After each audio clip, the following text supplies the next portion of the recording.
কেমন আছেন সবাই? আলহামদুলিল্লাহ। মোটামুটি লোক আমরা যারাই থেকে আওয়াজ ভালো হচ্ছে আলহামদুলিল্লাহ। ইন্নাল হামদুলিল্লাহ আসসালাতু ওয়াসসালামু আলা রাসূলিল্লাহ ওয়া আলা আলিহি ওয়া আসহাবিহি আজমাইন। বসুগাঁও ক্লাব তুলা ব্যবসায়ীদের উদ্যোগে ইসলামী এই মাহফিলের সম্মানিত সভাপতি খলিল রহমান ভাই বিশিষ্ট ব্যবসায়ী, এখানে আজকের এই মাহফিলের সম্মানিত প্রধান ওয়াইস ইতিমধ্যে তাশরিফ এনেছেন শায়েখ নূর মোহাম্মদ বুরহানুদ্দিন ভাই আসছেন। আমাদের মাঝে আরো উপস্থিত হয়েছেন উভয় থানা জামাতের সম্মানিত নায়েব আমির অ্যাডভোকেট শামীম বিদা, ওলামায়ে কেরাম, যুবক ভাইরা। আল্লাহ সুবহানাহু ওয়া তাআলা আমাদেরকে মহতী এই মাহফিলে উপস্থিত হওয়ার তৌফিক দান করেছেন, এজন্য আল্লাহ শুকরিয়া আদায় করছি আলহামদুলিল্লাহ। দুনিয়াতে যত মজলিস হোক, যত আসর হোক, সবচেয়ে দামি মূল্যবান জায়গা হলো যেখানে আল্লাহর দ্বীনের আলোচনা হয়, কোরআনের চর্চা হয়, কোরআনের আলোচনা হয়।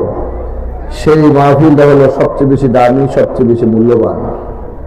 সেই কারণে আজকে এই মাহফিলে যারা আমরা এসেছি, নিঃসন্দেহে আমরা ভাগ্যবান, নিঃসন্দেহে আমরা সম্মানিত। ওয়াজ মাহফিল মানে যে মাহফিলে নসিহত করা হয়, যে মাহফিলে দ্বীনের কথা বলা হয়। আল্লাহ তাআলা কোরআনুল কারীমের মধ্যে ইরশাদ করেছেন, বিসমিল্লাহির রহমানির রহিম, উদউ ইলা সাবিলি রাব্বিকা বিল হিকমাতি ওয়াল মাউইজাতিল হাসানা। আল্লাহ তাআলা বলছেন, তোমার রবের দিকে মানুষকে ডাকো। কিভাবে ডাকবে? বিল হিকমা, হিকমতের সাহায্যে, প্রজ্ঞার সাহায্যে, বুদ্ধিমত্তার সাহায্যে। আরেকটা কৌশলের কথা বলছেন, ওয়াল মাউইজাতিল হাসানা, সুন্দর নসিহত দিয়ে। এই যে ওয়াজ কথাটা বলি, এই কোরআনে এখানে আছে, মাউইজ মানে ওয়াজ থেকে নসিহত। তাহলে আল্লাহ রাব্বুল আলামিন বলছেন যে এমন ভাবে ওয়াজ করো যে কথায় মানুষের হৃদয় গলবে, কলিজায় গলবে, এরকম ভাবে ওয়াজ করো। আল্লাহ সুবহানাহু ওয়া তাআলা আল্লাহ রাসূলকে দুনিয়াতে পাঠিয়েছেন মানুষের পরিবর্তনের জন্য। বিধ্বস্ত একটা সমাজকে সুন্দর একটা সমাজে পরিণত করার জন্য আল্লাহ রাসূল সাল্লাল্লাহু আলাইহি ওয়াসাল্লাম দুনিয়াতে পাঠিয়েছেন। যে সমাজটা ছিল আইয়ামে জাহেলিয়াতের সমাজ, যে সমাজে হানাহানি, মারামারি, কাটাকাটি, হিংসা, বিদ্বেষ, বিভেদ, বিভ্রান্তিতে ভরপুর ছিল, এই সমাজটার নাম ছিল আইয়ামে জাহেলিয়াতের সমাজ। আল্লাহ রাসূল সাল্লাল্লাহু আলাইহি ওয়াসাল্লাম আলাদিনের কোনো চেরাগ দিয়ে নয়, আল্লাহ রাসূল সাল্লাল্লাহু আলাইহি ওয়াসাল্লাম এই সমাজকে পরিবর্তন করেছিলেন কোরআন দিয়ে। এই সমাজের মানুষগুলোকে কোরআনের আলোয় আলোকিত করে দুনিয়ার মধ্যে শ্রেষ্ঠ মানুষে পরিণত করেছিলেন। যে খুন খারাপি লিপ্ত ছিল, তারা খুন খারাপি ছেড়ে দিলেন। যে মানুষগুলো জানা বিবাচারে লিপ্ত ছিল, আল্লাহর ভয়ে সেই জানা বিবাচার ছেড়ে দিলেন। শুধু ছেড়ে দিলেন না, একজন মহিলা ব্যভিচারের মতো অন্যায় করার পরে অন্যায়ের পাপের প্রায়শ্চিত্ত দুনিয়াতে ভোগ করার জন্য আল্লাহ রাসূল সাল্লাল্লাহু আলাইহি ওয়াসাল্লামের কাছে এসে বললেন, আমি একটা অন্যায় করছি, গুনাহ করছি, এই শাস্তি আমি আখিরাতে পেতে চাই না, দুনিয়াতে আমার শাস্তি ইসলামের বিধি অনুযায়ী যা হওয়া দরকার আমাকে সেই শাস্তি দিয়ে দেন। এইভাবে নিজেকে পেশ করছেন অন্যায় করার পরে।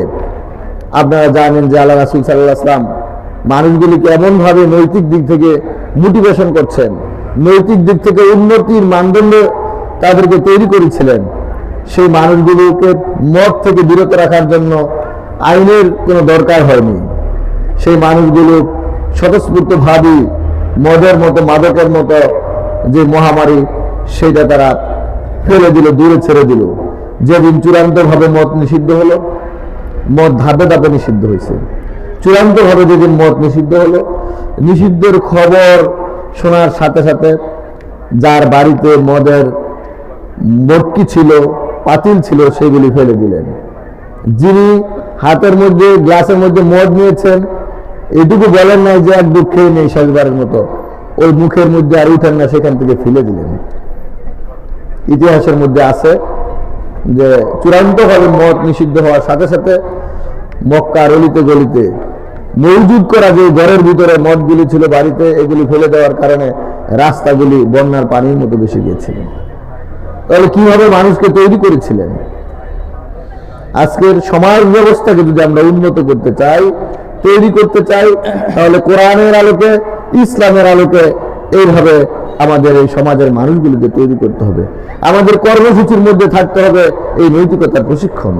আল্লাহ সুবহানাহু ওয়া তাআলা আল্লাহ রাসূলকে কোরআন দিয়ে পাঠিয়েছেন। কোরআনের 3 জায়গায় আল্লাহ তাআলা বলেছেন, হুয়াল্লাযী বাআসা ফিল উম্মিয়িনা রাসূলাম মিনহুম ইয়াতলু আলাইহিম আয়াতিহি ওয়া ইউআল্লিমুহুমুল কিতাবা ওয়াল হিকমা ওয়া ইউযাক্কিহিম ওয়া ইন কানু মিন ক্বাবলু লাফি দালালিম মুবিন। আমি তোমাদের মধ্য থেকে বা তাদের মধ্য থেকে একজনকে পাঠিয়েছি রাসূল হিসাবে, তিনি আমার পক্ষ থেকে যে কোরআন, এই কোরআনের তেলাওয়াত করে তাদেরকে শুনিয়েছেন।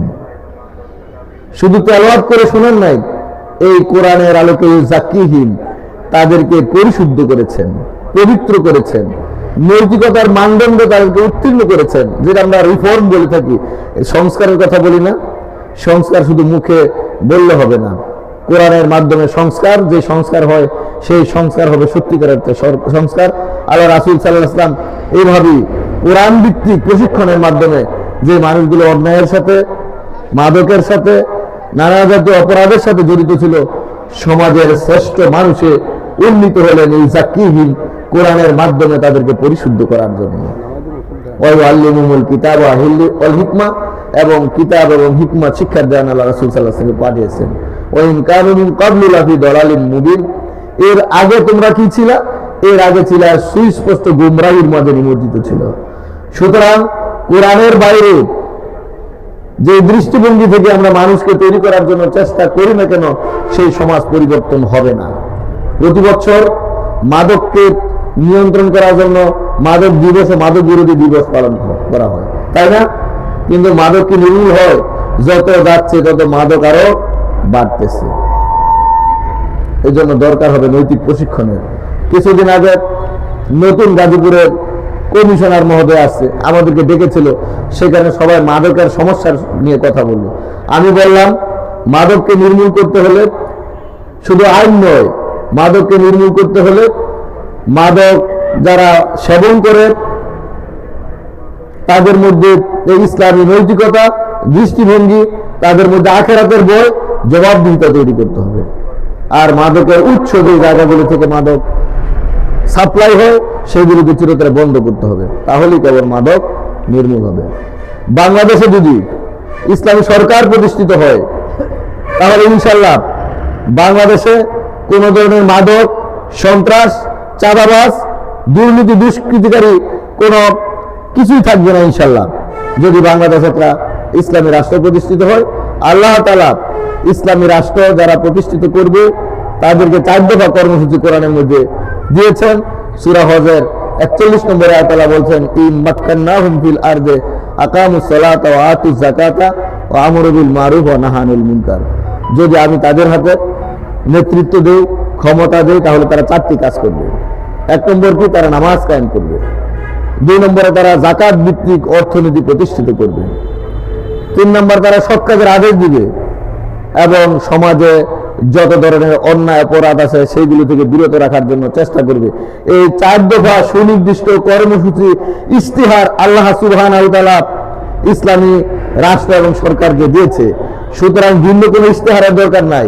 কোরআনে বর্ণিত এই 4 দফা ইস্তিহারকে সামনে রেখে যদি রাষ্ট্র পরিচালিত হয়, দেশ পরিচালিত হয়, তাহলে আতুজ যাকাত এই মূলনীতিকে সামনে রেখে যদি অর্থনৈতিক ব্যবস্থা পরিণত হয়, অর্থনীতির কাঠামো গড়ে ওঠে, তাহলে বাংলাদেশে বেকারত্ব দূর হবে, বাংলাদেশে ধনী গরিবের বৈষম্য থাকবে না, কোনো ধরনের হাহাকার থাকবে না, একটা সুন্দর অর্থনৈতিক কাঠামো গড়ে উঠবে। আর সৎ কাজের আদেশ, অসৎ কাজের নিষেধ, এটা যদি চূড়ান্তভাবে মানা হয়, তাহলে আজকে সমাজে অনাচার, ব্যভিচার এগুলি কিছুই থাকবে না, সবকিছু মূলোৎপাটিত হয়ে একটা সুন্দর সমাজে পরিণত হবে। আর 1 দফা কর্মসূচি যেটা নামাজ কায়েম করা, নামাজ যদি যথার্থভাবে